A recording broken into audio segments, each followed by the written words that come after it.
بسم اللہ الرحمن الرحیم نحمدہ و نصلی علی رسولہ الکریم اما بعد۔ میں نے اسلام کو اجنبی کیوں کہا؟ بہت سارے کمنٹس آئے، لوگ پوچھتے ہیں اس کا کیا مطلب ہے۔ اس سے پہلے جو میں نے ویڈیو اپلوڈ کی تھی اس میں اسلام جب آیا تھا تو اجنبی کی حیثیت سے آیا تھا، تو لوگ پوچھتے ہیں کہ اس کا یہ بات کا مطلب کیا ہے۔ بات پہ دھیان دیجیے۔ ہمارے نبی صلی اللہ علیہ وسلم کو نبوت ملنے سے پہلے جتنے بھی انبیاء اور رسول آئے وہ پورا کے پورا سسٹم، پورا کے پورا نظام، پورا کے پورا مکمل قانون لے کر نہیں آئے تھے۔ ہمارے نبی صلی اللہ علیہ وسلم مکمل زندگی گزارنے کا طریقہ لے کر آئے۔ آج جس اسلام کی ہم کو پہچان ہے، جس اسلام کو آج ہم پہچانتے، وہ اسلام کے 5 ارکان ہیں۔ وہ اسلام کے 5 ارکان ہیں: کلمہ، نماز، روزہ، حج، زکوٰۃ، بس اسلام کے 5 ارکان۔ اسی کی ہم کو پہچان ہے، اس سے زیادہ اسلام کی ہم کو پہچان نہیں ہے، اس لیے میں نے اسلام کو اجنبی کہا۔ اللہ کے واسطے بات میں غور کیجیے۔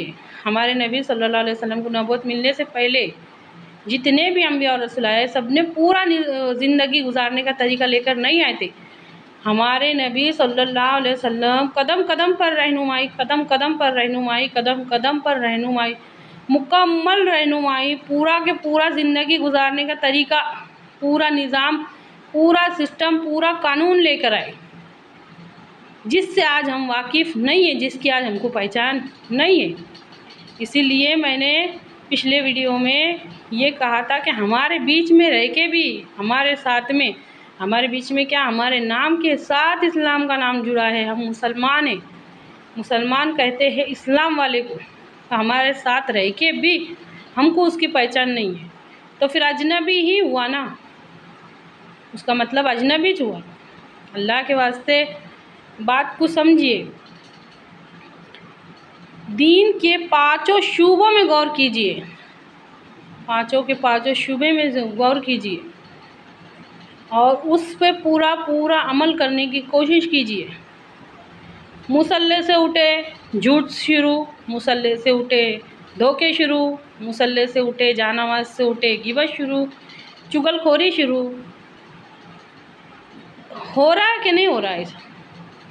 سمجھیے اچھی طرح سے بات۔ ہمارا جو ایمان ہے وہ تصدیق بالقلب والے ایمان نہیں ہے، اور ہمارا جو ہم جس اسلام پہ کے اوپر آج ہم عمل کر رہے، تو صرف اور صرف ہم جس کو پہچانتے نا، وہ اسلام کے 5 ارکان ہیں۔ ہماری پوری زندگی اگر کرنے کا بھی اگر ہم نے سوچے بھی نا، تو صرف اس پہ عمل کرنے کا سوچیں گے، اس سے زیادہ سمجھدار نہیں، اس سے زیادہ کہ ہم کو پہچان نہیں ہے۔ تو جن باتوں کی پہچان نہیں ہے اس کو اجنبی کا، اس کو اجنبی کا۔ ہمارے نبی صلی اللہ علیہ وسلم کو نبوت ملنے سے پہلے لوگ پتھروں کو پوجتے تھے، وہ معبود سے ناواقف تھے، معبود کو نہیں پہچانتے تھے۔ ہمارے نبی صلی اللہ علیہ وسلم نے معبود کی پہچان کرائی۔ ہمارے نبی صلی اللہ علیہ وسلم کو نبوت ملنے سے پہلے قطع رحمی تھی، رشتے ناتوں کو توڑتے تھے، ہمارے نبی صلی اللہ علیہ وسلم نے جوڑنا سکھایا۔ ہمارے نبی صلی اللہ علیہ وسلم کو نبوت ملنے سے پہلے لڑکیوں کو زندہ دفن کیا جاتا تھا۔ ہمارے نبی صلی اللہ علیہ وسلم نے عورتوں کی عزت کرنا سکھائی۔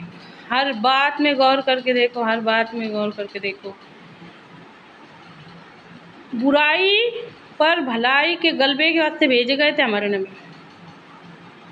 آج ہم جس اسلام سے واقف ہے، جس کی ہم کو پہچان ہے نا، وہ صرف اس کا ایک حصہ ہے، پارٹ آف دا دین ہے، دین کا ایک حصہ ہے، پورا دین نہیں ہے۔ یہ وجہ ہے کہ وہ برائی کے اوپر اثر نہیں کر رہا۔ اللہ کے واسطے بات کو سمجھیے۔ اگر کسی نے ہمارے گھر کے پاس کچھ بھی کوڑا کرکٹ کچھ بھی لا کے ڈالا تو ہم برداشت کریں گے؟ نہیں، آج یہ کچرا لا کے ڈالا، کل وہ لائیں گا، وہ لائیں گا، سب مل کے لائیں گے اور میرے گھر کے پاس گندگی کا ڈھیر کر دیں گے۔ کبھی برائی پہ بھی غور کرو، کتنی برائی ہے ہمارے آس پاس، سوچو۔ ہمارے نبی صلی اللہ علیہ وسلم کا ارشاد ہے کہ میں ہر بھلائی کی تکمیل کے لیے بھیجا گیا ہوں۔ ہمارے نبی صلی اللہ علیہ وسلم کا یہ ارشاد ہے کہ اگر ایمان کا سب سے پہلا درجہ یہ ہے کہ جب تم کسی برائی کو ہوتا ہوا دیکھو تو اس کو ہاتھ سے روکو. سب سے پہلا درجہ یہ ہے. اگر تم کسی برائی کو ہوتا ہوا دیکھو تو اس کو زبان سے اگر روکے تو یہ دوسرا درجہ ہے. اور اگر دل میں برا محسوس کرے تو یہ تیسرا آخری درجہ ہے. اللہ رحم کرے. ہم برائی کو برائی بھی نہیں سمجھتے. برائی کو برائی بھی نہیں سمجھتے تو ہمارے ایمان کا کون سا درجہ سمجھا جائے گا.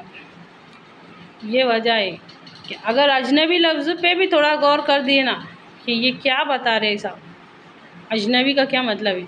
باقی کی باتوں سے ہم ناواقف ہے. صرف اسلام کے 5 ارکان سے واقف ہے. باقی کی پہچان ہم کو نہیں ہے. کہ اللہ کہنے سننے سے زیادہ غور و فکر کر کے اس پہ عمل کرنے کی توفیق دے. آمین ثم آمین.